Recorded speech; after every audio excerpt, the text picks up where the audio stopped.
Hola, buenos días, buenas tardes, buenas noches. Gracias por vernos. Volvemos con el espacio Conectando Voces del Club Cupa, en el que hablamos de temáticas ambientales de interés general. El día de hoy, mi compañera Michelle Aguirre y mi persona, Davis Vélez, trataremos el tema de áreas verdes. Empezando por la definición de lo que son áreas verdes, tenemos algunas definiciones que hemos encontrado y tenemos para empezar la definición de áreas verdes como espacios urbanos o de la periferia de estos predominantemente ocupados por árboles, arbustos o plantas que pueden tener diferentes usos, ya sea cumplir funciones de esparcimiento, recreación, ecológicas, ornamentación, protección, recuperación y rehabilitación del entorno similares. Bien, aquí los conceptos que a veces se pueden llegar a confundir son el de áreas verdes y el de espacio público. A mi consideración, áreas verdes está dentro de espacio público, o sea, es una categoría. Y así tenemos que el espacio público es el bien nacional de uso público destinado a circulación y esparcimiento, entre otros. Y dentro de esta legislación también se dice que áreas verdes es la superficie de terreno destinada predominantemente al esparcimiento o circulación peatonal, conformada generalmente por especies vegetales y otros elementos complementarios. El simple hecho de la presencia de espacios verdes genera beneficios. Uno de ellos es mitigar los impactos ambientales del desarrollo urbano, moderando el clima, atrapando las radiaciones solares, capturando los gases de efecto de combustión de los vehículos y de las industrias, mejorando de esta manera la calidad del aire, disminuyendo la pérdida de los suelos productos de las intensas lluvias, reduciendo así también los niveles de ruido ocasionados por la congestión vehicular. Suministra también el hábitat de la fauna silvestre. En nuestro país, Ecuador, se mide el índice verde urbano, que serían los metros cuadrados de área verde urbana que hay por habitante. Bien, tenemos que para el año 2010 se contaba con 4.69 metros cuadrados por habitante en promedio. Y solamente el 5% de los municipios del Ecuador cumplían con la recomendación de la OMS, que son, mejor dicho, los 9 metros cuadrados por habitante. Y se contaba con que Pichincha tenía 18.85 metros de áreas verdes por habitante, mientras que Los Ríos contaba solamente con 0.52 metros cuadrados por habitante. Se tenía que para nuestra provincia, Chimborazo, esta contaba con un promedio de entre 2.01 y 3 metros cuadrados de área verde por habitante. En el año 2012 se volvió a recalcular el índice verde urbano de nuestro país y para entonces se obtuvo que Mera en Pastaza contaba con 23.83 metros cuadrados por habitante, Quito con 20.40 metros cuadrados por habitante y después Mocho en Tungurahua, Sicchos en Cotopaxi, Quero en Tungurahua y Saquicilí en Cotopaxi, todos estos por encima del promedio de 9 metros cuadrados por habitante recomendado por la OMS. También se pasó a que el 54% de los municipios del país cumplieran con las recomendaciones de la OMS y también a que 24 provincias de nuestro país, esto siendo el 58% de ellas, que cumplan con el estándar de la OMS, teniendo Chimborazo 4.11 metros cuadrados por habitante de área verde urbana. Se preguntarán por qué este cambio tan abrupto. Esto se debió a que el 2010 las categorías que utilizaron para calcular este índice fueron solamente parques y plazas, pero para el año 2012 se incluyeron también jardines, parterres, riberas, estadios, canchas deportivas y otras áreas verdes. Dentro de esta categoría están los cementerios y terrenos baldíos, etc.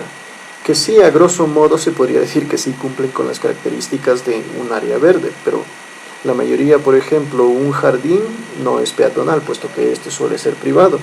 Una ribera de los ríos tampoco puede ser muy peatonal, debido a que si ven las riberas de nuestros ríos, debido a la contaminación de los mismos, no suele ser un lugar agradable para pasear.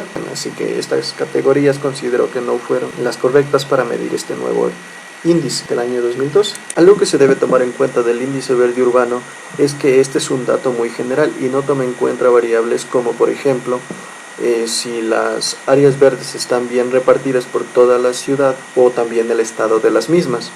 Es así, por ejemplo, que en un artículo del año 2017 de la Ciudad de Resistencia en Argentina, se tenía que esta ciudad contaba con 17 metros cuadrados de área verde urbana por habitante, pero si se era un poquito más exhaustivo y melindroso a la hora de tomar estos datos, se tenía que bajaban al 6 metros cuadrados por habitante, debido a que estas, como ya les he dicho, no estaban bien repartidas por la ciudad y aparte estaban en mal estado debido a las pocas políticas que existían por parte del gobierno.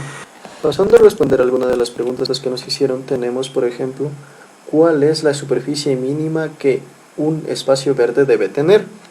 Bien, en nuestra legislación eso no queda claro, pero si nos remitimos, por ejemplo, a la legislación francesa, ellos consideran que un área verde como mínimo debe tener 1000 metros cuadrados.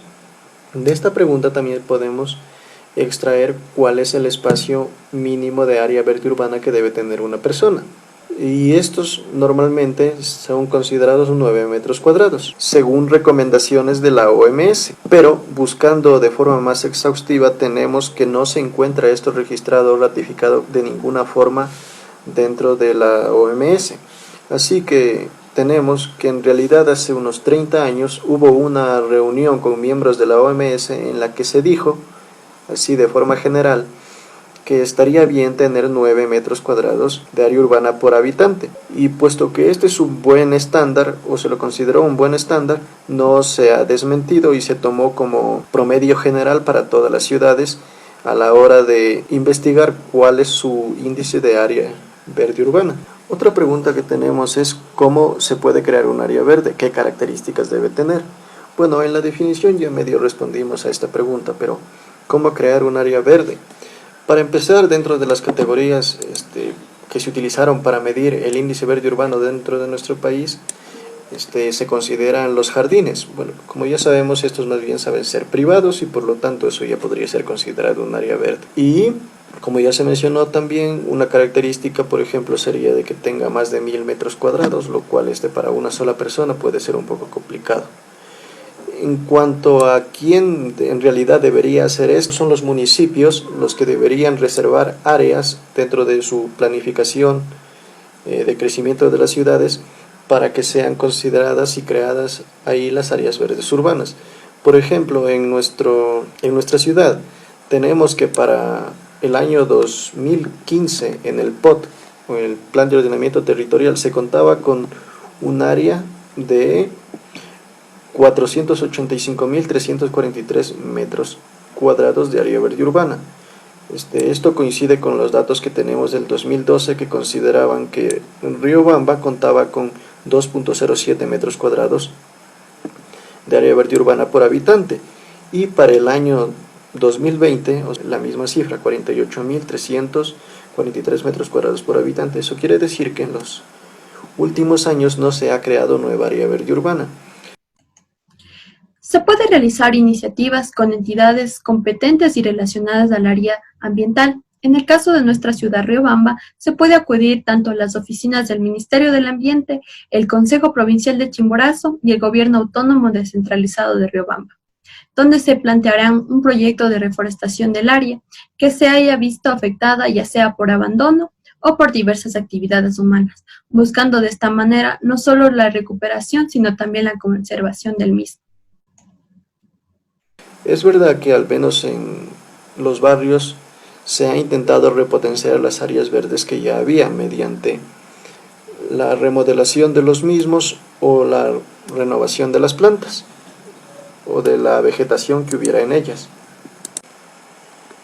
Pero sí, una problemática que se reconoce al menos dentro de los planes de ordenamiento de la ciudad de Riobamba es que no se ha creado nueva área verde urbana debido a la falta de política. Otra pregunta que nos hicieron es ¿cómo proteger y conservar los espacios verdes públicos si no hay conciencia ciudadana? Bien, pues básicamente sería haciendo que se cumpla la ley, porque estoy seguro que en alguna ordenanza o de forma general pone que está prohibido arrojar basura o dañar la propiedad pública, pero esto ya vendría a ser responsabilidad completamente de las personas que vigilan estos sitios. Hablar del manejo, cuidado y mantenimiento de estas áreas constituye un compromiso tanto del social como de la administración pública. Muchas de las veces la solución inmediata puede estar en, primero, mejorar la calidad de estos espacios, potencializarlos y qué mejor que haya la participación colectiva en proyectos de recuperación. Y así se fomentará a la integración, se mejorará la imagen del sector y habrá una concientización sobre el cuidado del ambiente. Otra pregunta que nos llegó es cómo cuidar las áreas verdes en tiempos de cuarentena. Y a mi parecer, en tiempos de cuarentena es cuando estas áreas verdes han tenido tiempo de recuperarse, debido a que las personas que normalmente usan estas áreas y no las cuidan, no han estado para dañarlas aún más. Debido a que normalmente las personas que usan estas áreas no toman en cuenta lo degradada que pudiera estar en cierto momento. Por ejemplo, el césped de estas áreas verdes suele desaparecer, una porque no lo cuidan, en cierto modo no lo riegan, y otra porque hay mucha gente que camina por encima de él sin tener en cuenta su estado actual. Bueno, muchas gracias por vernos y que tengan un bonito día. No olviden que pueden dejarnos sus preguntas en los comentarios o también plantearnos temáticas que a ustedes les interesen, de las cuales podríamos hablar o de las cuales requieran un poco más de información. Muchas gracias.